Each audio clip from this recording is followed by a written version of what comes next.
morning and welcome to SimWorld Today. This is a Tuesday morning edition, December 17th. We're closing in on 1 week to the big day. We are excited for the holiday season as we are in full swing. I'm Marsh, joined by man, myth, also legendary Maestro. Good morning, Maestro. How are you? Good morning, fam. How you doing? I can't wait to celebrate the birth of the baby reindeer with the red nose, whatever we do on that day.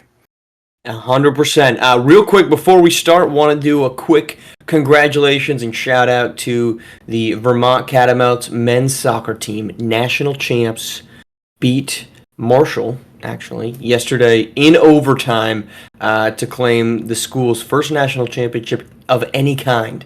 Big shout out to the Cats. It's their second. They actually had a skiing championship from back in the day, but it was not in a tournament. I know it was the early 1900s, so it doesn't count in a lot of people's How the hell do books. you know this? Is what I'm more curious about. Because I was probably a freshman there then. Well, go Cats, who get a men's soccer national championship yesterday in dramatic fashion. There was like 4 minutes left in overtime before I went over to what I presume would have been, a shootout, which is the worst way to end a soccer game since that's not even really soccer. Anyhow, we had other action going on the professional level. Let's start with the Vikings and the Bears in an NFC North showdown that really wasn't much of a showdown at all. The Bears continue to be a pretty disappointing squad. Justin Jefferson has a big night, and the Vikings moved to 12-2 and clinch themselves a playoff berth. Maestro, is this team legit? Are the Vikings a legit championship team, or is this just kind of a fizzling giant, I guess? I think they're tough. I think they are capable. I think they are this good at the wrong time with going up against another team like Detroit. I think they are solid for the playoffs. I cannot believe that. Well, I can believe that they're running with the quarterback that my team drafted and discarded because they never coach him up. But really what last night was really more about for me, Marsh, is watching the animosity of the Chicago Bears. It was just so, their offense is so weak. They can move the ball. If you look at it statistically, they're pretty much hand in hand in terms of what we saw last night. One difference is the Chicago Bears cannot punch it into the end zone, and it was just on full display last night. It looks as though the Vikings roll the Bears. Statistically, they didn't. The Bears even had more time of possession than the Vikings. They just can't do anything with the ball. So what does that tell me? That tells me that the Vikings are tough, but when they go up against a team that's going to be equally as tough, like the Lions in the playoffs, it's going to be that much harder for them. Well, I think that part of being tough is the bending and not breaking, right? And I've been a huge proponent of the Vikings since they started this season.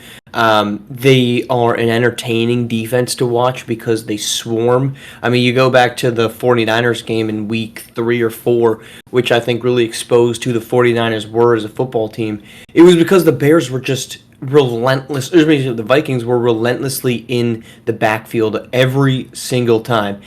You don't stumble your way to 12-2, and that's where the Vikings are at right now. 12-2 overall, 7-1 at home. This has been an exceptionally good football team. Whenever they've lost, it has not been a type of loss where it was on Sunday for the Lions, where the Lions never really felt like they were ever going to come back in that football game. I'm not trying to rehash any arguments of do you kick an onside kick or not, but that defense could not stop Josh Allen and the Bills for Detroit. So if I'm Minnesota, I love that my defense is something I can rely on. And I think this is a great case. The Sam Darnold success story is a great case of why it doesn't have to be some superstar quarterback, right? It doesn't have to be Josh Allen, Patrick Mahomes, Lamar Jackson, who is under center for a team.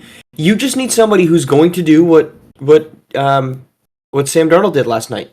24 for 40, which isn't great. Could do better. 231, touchdown and a pick. I mean, took care of the ball for the most part. Puts the team in good situations.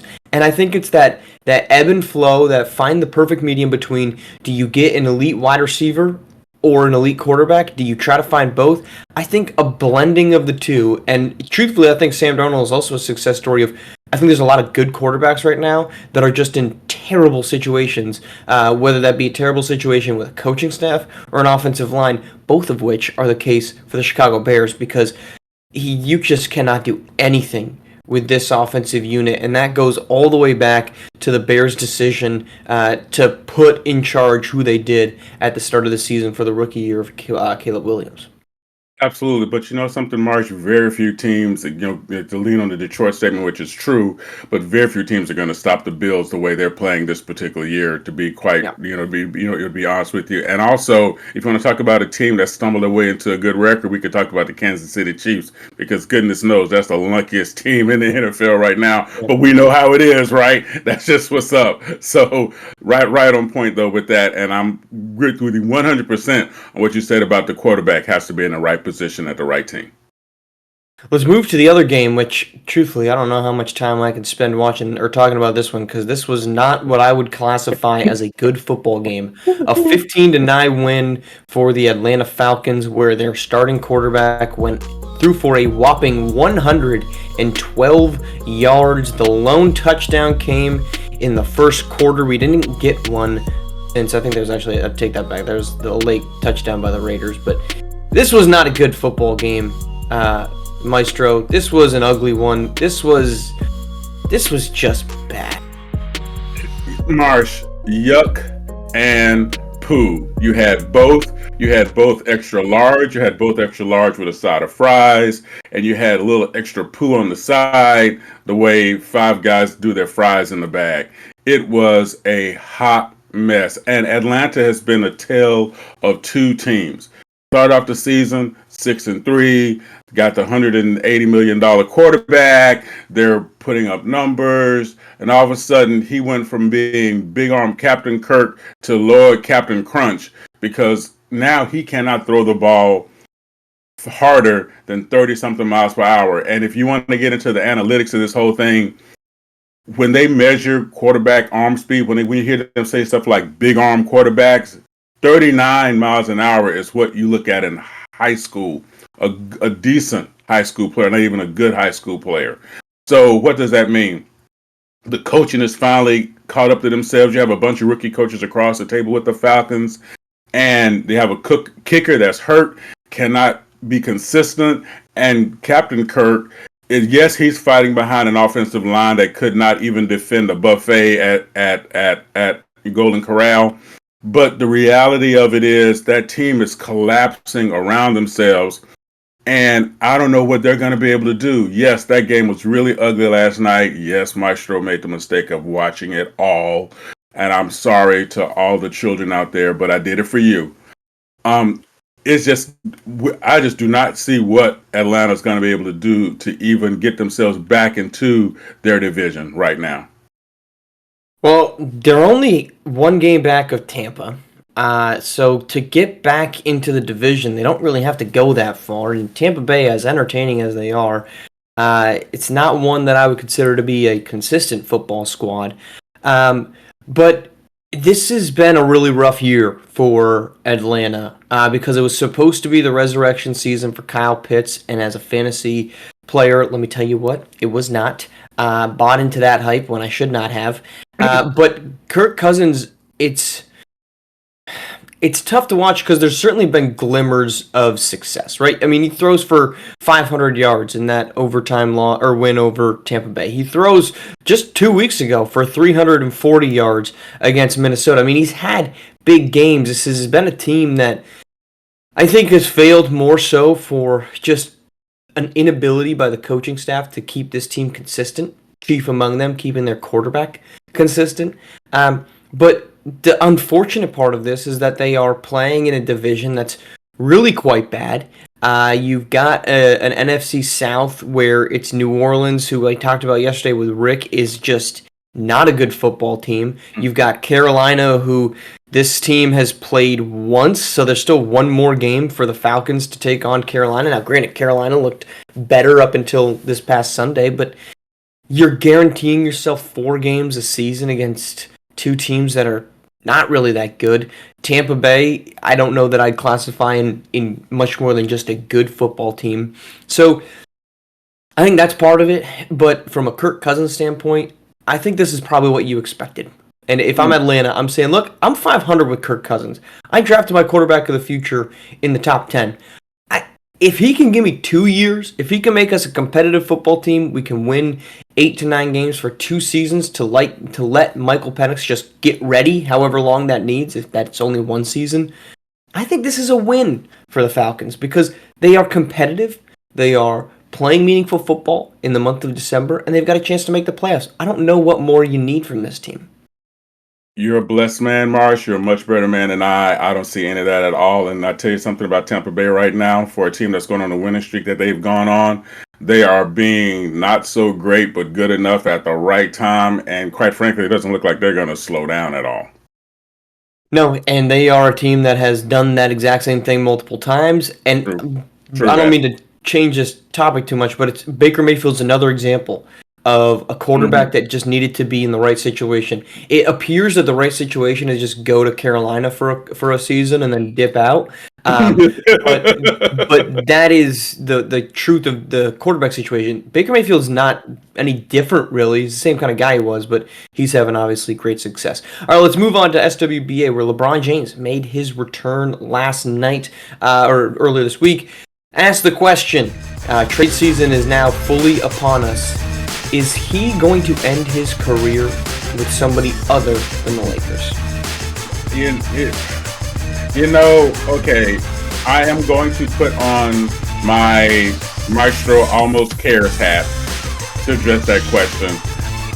I could see him going back to Cleveland and finish his career at home, but I know a lot of people are saying that. I know that's the easy, low-hanging fruit. I know there's another part of the universe that's saying that LeBron might even go back. He might even go to New York and finish up playing at the mecca of what used to be basketball, and that is, St. John's Arena with, the Lou Carnesecca Arena. I'm sorry, no, the Garden. I don't like New York. Anyway, except for my Jets. But, the idea is, Marsh, I'm going to tell you something. Do you think I feel LeBron has moved to a point where I don't think it really matters where he finishes his career. It's going to be a story no matter what. And the basketball universe and the people who worship at that idol are going to love it no matter what. Quite frankly, I don't see him finishing out in LA, but somewhere else where it's going to be meaningful to him, at least for Instagram that week. I think that he's going to finish wherever he can get Bronny James to get traded to, if he's going to finish somewhere else. Because either the Lakers have the worst, which is not true, which is true. The Lakers have the worst ability to say no to stars because they just think, well, this is what we do. We get stars in here. And you got your son a 4-year guaranteed deal. Guarantees he's going to be in the SWBA. But if LeBron leaves the Lakers, what incentive is there for the Lakers to develop and eventually play Bronny James? And I don't think that's an insignificant part of the calculation. I talked about this yesterday on my podcast. I went through the competitive teams that have a chance to potentially add LeBron James. And in every single trade scenario, you have to add Bronny James to it. It is next to impossible this season to find a deal that makes a ton of sense. It's not going to be New York because you'd have to do Cat. Cleveland, I thought, actually did make sense because you would just be giving up Darius Garland, but I don't think the Cavs want to mess with the mojo that they've got. I think Orlando, ironically, makes a ton of sense because you can use Gary Harris and Jonathan Isaac, both of whom are injured right now, to match the salaries, and Jonathan Isaac is making about 20. He's an expiring deal, and his hamstring is never good. That's a team who's missing their 2 stars who could use a man by the name of LeBron James to carry around. And then the other team I think makes a ton of sense is Houston. You just put the Fred VanVleet deal in there, and suddenly you're perfectly matching. I think at this stage in his career, LeBron James is kind of a point guard. I mean, he's always been a point guard. He's been a point player. Let's go with that if you don't like him being called a guard. But now you surround him with a bunch of rangy defenders. You still haven't solved the shooting problem of that team, but you have an adult in the room and not a chaotic one like Dylan Brooks. That makes sense, but that's the only way he does it is if you can get LeBron James or Bronny James with him. Because I don't think it would be a good thing for him to force the Lakers into saying, draft my kid, give him a 4-year deal, and then be like, actually, I'm out of here. To me, I think that tarnishes his legacy in many ways, more than it's already been tarnished by this whole Bronny James. Now, this isn't a big blotch on the whole thing, but it is a little ding on a pretty golden statue that is LeBron James.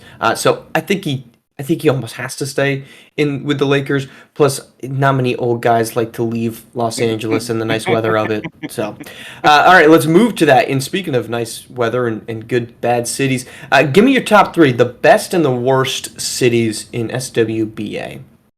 Wow. Okay. I see. I kind of went with this like in a whole nother mentality. This is sports, by the way. I'm sorry, Mr. Not SWBA Okay. sport. I got you. Well, I'm gonna go some places maybe that might be a little off the radar. Not Philadelphia. I apologize. St. Louis, Detroit, and with an asterisk by Atlanta. Just because of whether the teams are good and bad, the fans show up. They're always out there. They're always buying the gear. They quasi-travel decently enough. They also represent the city with those particular teams, especially Detroit, having so much taken away from them in the years. In terms of the worst teams, I'm going to say worst cities, any city in Florida, specifically Jacksonville, and if I had to throw another city in there, I'm just gonna get real with you. Dallas. When all the teams in Dallas are winning, people are out. When they're not winning, people are not out, and all the visitors take over. For a city that has so much to go for it, they definitely don't represent their cities well, in my opinion, and that's just what it is. So that's what I got for you, Boo. Best cities are the ones that have a fan base that cares, and the worst cities are the ones that have the fan base that don't. And I'll tell you right now, Jacksonville, they don't care. I mean, good. They have a great little rallying cry with Duval, but having been to those games, it is always an overwhelming majority of the opposing team. That I know they're building a new stadium. Duval is a growing county. Jacksonville is a growing city, but I'll tell you what, it is not a good sports city because they cannot get behind it. I also think it matters if you have a good ownership group that sits there and says we're going to invest in the team. So I think Oklahoma City is one of the best cities for sports. I know they've only got the Thunder, but it's a very personal feel there. Seattle, you have to add into that. They've done a fantastic job with the Mariners. Obviously, you have the incredible home field advantage with the Seahawks. And when SWBA, it's not an if, returns to Seattle, you're going to include a team or an fan base that will be absolutely chaotic. Worst cities, I'm going to put the Los Angeles on there. I think it's chaotic. If you're not the Lakers, then nobody cares about you. And there's no feel of love that you get, that unabated passion that you see in other cities. I would put Oakland on that list as well as a good city. Oakland as a good city because that's a city that has had everything taken away from them, and they had at one point one of the best home court advantages in SWBA with the Warriors at peak Oracle. All right. That's our beginning portion. We had some SimWorld U action last night, so roll the tape as we give you a quick recap of all that happened in college basketball last night. Let's start with Notre Dame and Wisconsin, a 66-54 Notre Dame Fighting Irish win, a 15-5 run early on in the second half.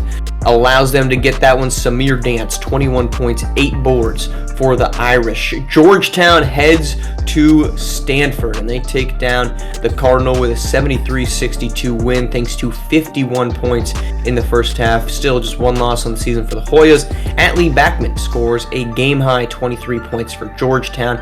And wrapping it up with San Diego State, who keeps their run back on track. They get going with a go-ahead basket on a foul and free throw from Darian Hunt to survive Texas Tech at home. Hunt, 18-6 for the Aztecs. All right, that's our show. We're coming back tomorrow with, I believe it's B-Ron joining the show. We will be recapping all that's happening in what should be a much more action-packed SimWorld U Tuesday. We'll talk that. We'll talk SWBA Cup action as well. Championship game is tonight, Oklahoma City and Milwaukee. All right, Maestro, as always, pleasure to have you on. We will be back tomorrow morning here on SimWorld Today, the only place you can see the game, be the game. Be the game.